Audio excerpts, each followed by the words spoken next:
বাবা মা মারা গেলে দুনিয়াতে ভুলেও করবেন না এই তিনটি কাজ। যদি এই তিনটি কাজ করেন তার জন্য আপনার মা বাবাকে আল্লাহর কাছে জবাবদিহি করতে হবে। রাসূলুল্লাহ সাল্লাল্লাহু আলাইহি ওয়াসাল্লাম বারবার নিষেধ করে গেছেন, যাদের বাবা মা দুনিয়াতে নেই তাদের জন্য ভিডিওটি দেখা অত্যন্ত জরুরি, কারণ আপনার কোনো কাজের ফল যেন তাদের ভোগ করতে না হয় অবশ্যই খেয়াল রাখতে হবে। এবং আল্লাহর রহমতে যাদের বাবা মা বেঁচে আছে তাদের ভিডিওটি সম্পূর্ণ দেখা উচিত, যেন এই ভুলগুলো কখনো না হয়। প্রিয় দর্শক, আপনি যদি মুসলিম হয়ে নিজেকে ধন্য মনে করেন অবশ্যই আলহামদুলিল্লাহ কমেন্ট করবেন এবং ভিডিওটি শেয়ার করে সকল মানুষকে দেখার সুযোগ করে দিবেন। তো চলুন বেশি কথা না বলে জানিয়ে দেই মা বাবা বেঁচে না থাকলে বা মারা গেলে কোন তিনটি কাজ করা যাবে না। 1 নম্বরে বাবা মায়ের ঋণ শোধ না করা। মৃত মা বাবার ঋণ শোধ করতে হবে। তারা যদি ঋণগ্রস্ত থাকে যত দ্রুত সম্ভব তাদের ঋণ শোধ করতে হবে। আল্লাহ তাআলা সবগুলো মাফ করলেও ঋণের গুনাহ আল্লাহ তাআলা ক্ষমা করবে না। ওই ব্যক্তি উত্তম মুসলিম যার হাত ও জবান থেকে মানুষ নিরাপদ থাকে। অবশ্যই বাবা মায়ের ঋণ যত দ্রুত সম্ভব শোধ করার চেষ্টা করবেন এবং সম্পূর্ণ ঋণ শোধ করে দিবেন।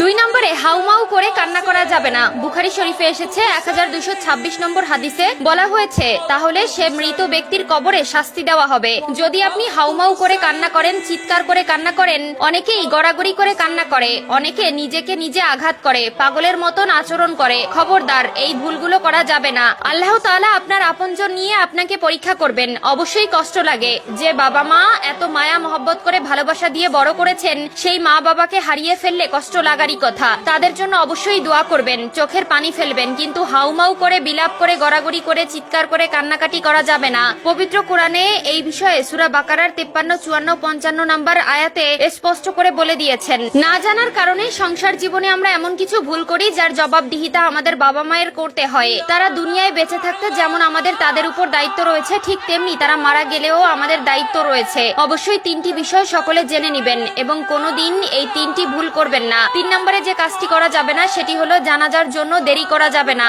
অনেক পরিবারে আছে আত্মীয় স্বজন দূরে থাকার জন্য 2 দিন 3 দিন পর্যন্ত মৃতদেহ রেখে দেওয়া হয়, যা একদমই করা উচিত নয়। যত দ্রুত সম্ভব দাফন করে দিতে হবে। অনেক সময় ছেলে মেয়ে দূরে থাকার জন্য অনেক মা বাবার দেহ 2 থেকে 3 দিন পর্যন্ত রেখে দেওয়া হয়, যেটা ইসলামের বিধানে একদম অযৌক্তিক। হয়তো মানুষ শেষ দেখার জন্য এই কাজটি করে থাকে, কিন্তু আসলে এটা করা উচিত নয়।